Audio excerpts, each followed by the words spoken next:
The body of a St. Elizabeth farmer was found inside what remains of his dwelling, which was gutted by fire early Saturday.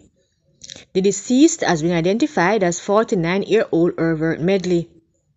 Reports from residents are that Medley was last seen in his community of Barton on Friday night, where he attended a candlelight vigil.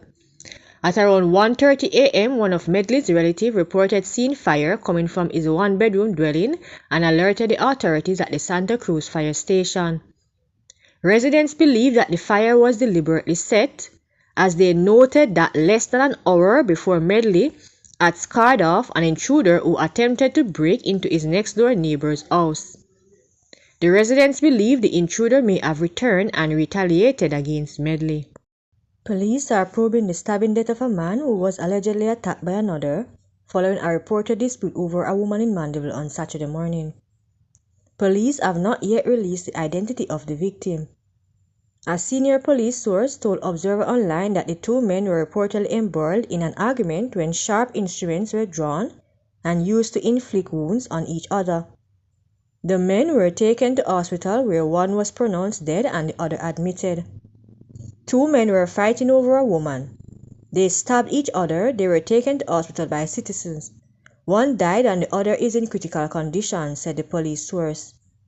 Another credible source said the incident happened about 7 a.m. behind a plaza in the vicinity of Plaza Road and Perth Road. The area is popularly known for prostitution. A 39-year-old farmer was charged with the murder of a man. The incident took place in Junction St. Elizabeth on Monday, June 27. Dead is 62-year-old Rupert Cunningham, a laborer of Downs District, Watson Hill, Manchester.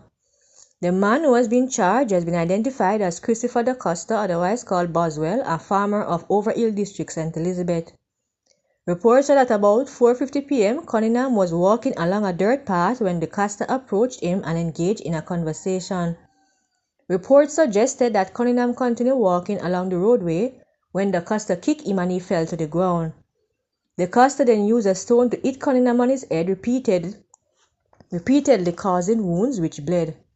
The police were alerted and he was taken to hospital, where he was pronounced dead. Following an investigation, Da Costa was arrested. He was formally charged after he underwent an interview session in the presence of his attorney.